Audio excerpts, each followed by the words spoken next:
Hi, my name's Emma and let's talk spooky stuff. Midnight Mass, this is Mike Flanagan, unlike you've ever seen him before. This is not a ghost story, although some of the characters may be haunted.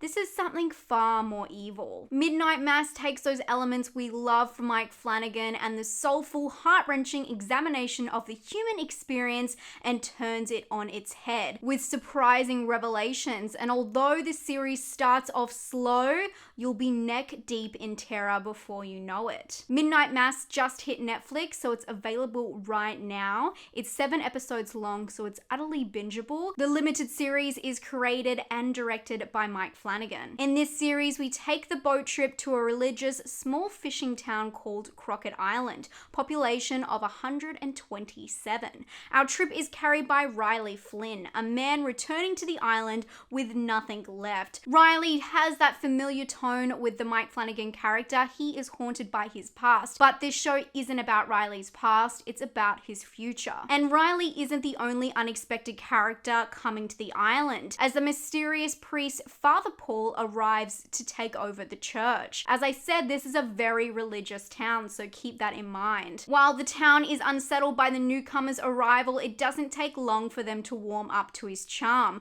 but little do they know, things will never be the same. From jump, this story has a very different feeling to the haunted series, so that's Bly Manor and Hill House. This is not a whimsical tale, it is more raw and realistic in a way. The show, after all, is a reflection on Mike Flanagan's own fears. The main themes running through Midnight Mass is, of course, religion, and then there's also the theme of alcoholism and redemption. Mike is a former altar boy and is about to celebrate 3 years of sobriety. This is his most personal work yet, and also, he says it's his favorite project so far. While the setup is slow, the first couple of episodes leads you into the darkness while teasing you with some unpredictable, scary moments. Something I found very interesting about this series, and I know viewers on my channel will also feel the same way, there were some really predictable setup aspects in the first 2 episodes. Things that felt planted, little clues dropped that I knew were heading in a certain direction.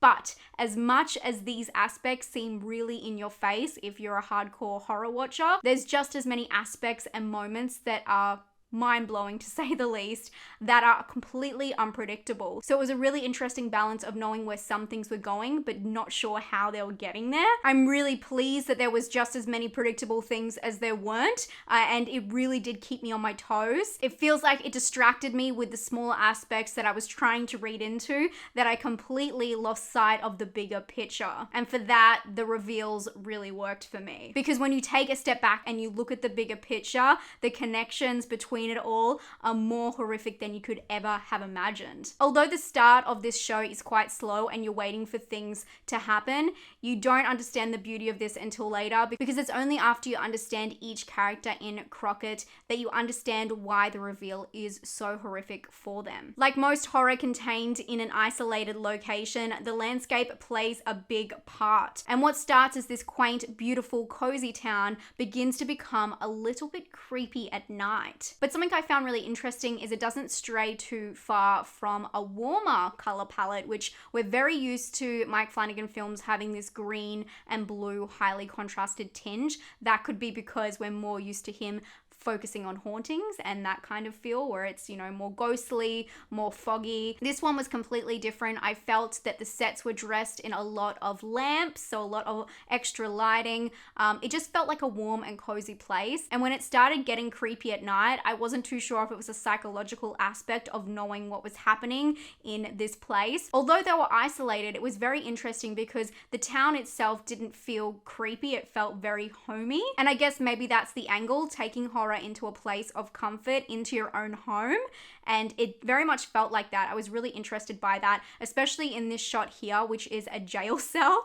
Have you ever seen a jail cell look so cozy? Obviously, it doesn't look like you want to lay down on that bed by any means, but it really doesn't have that cold, sterile feel that is normally in those locations. I also felt like this warmth was really interesting when it came to jump scares, because as I was saying, like horror in your own home, their jump scares in this film are really unpredictable peaceful. There's not this intense bit of darkness and, you know, the music ramps up and there's nothing like that. They'll just be talking and then something random will happen, and it completely scared me shitless in those moments. So definitely pay attention, obviously, to every aspect, because I've had to rewind a couple of times just to wonder what they saw and double take. There's a lot of double taking at the start of this series, which I just felt was really interesting. Again, it just feels unnerving because it's so unfamiliar the way they approached horror in this series. Speaking of jail cells, I have to mention Robert Longstreet and his performance in this series as Joe Colley.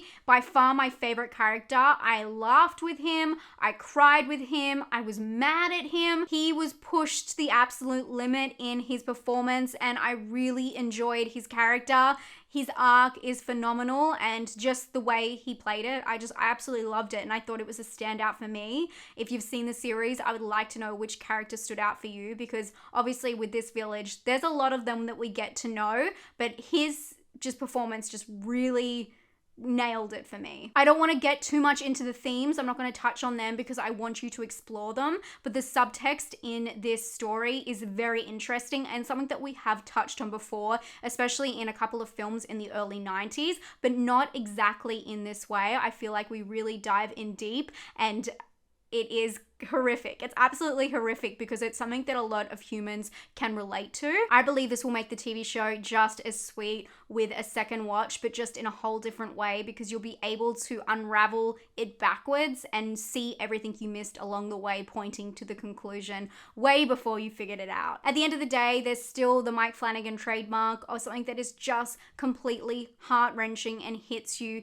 in the gut, in the soul. This series really does that, but in a different way to his other series, which seem so obvious. The storylines are always about family and friendship, where it is in such a personal way to everybody who watches it that I think everyone will be able to get something else out of it. And the way it weaves horror into it is something that is so unexpected. Where the series starts and where the series ends is so different with the structure. At the start, we get to learn everyone, and we do it through these conversational pieces that almost act like monologues, which are really interesting the way they're set up. And then towards the end, all of the horror and gore and all of that aspect comes in. But it's also fed to you at the same time as this higher meaning. So on one hand, it's completely terrifying, and on the other, it's comforting. This is the kind of series we needed, something that uses its runtime thoughtfully, with interesting arcs for each character and jolts in the story that will have audiences on the edge of their seats. And I tell you what, this series is going to have people talking. This is Mike Flanagan's pivot into a different subgenre in horror,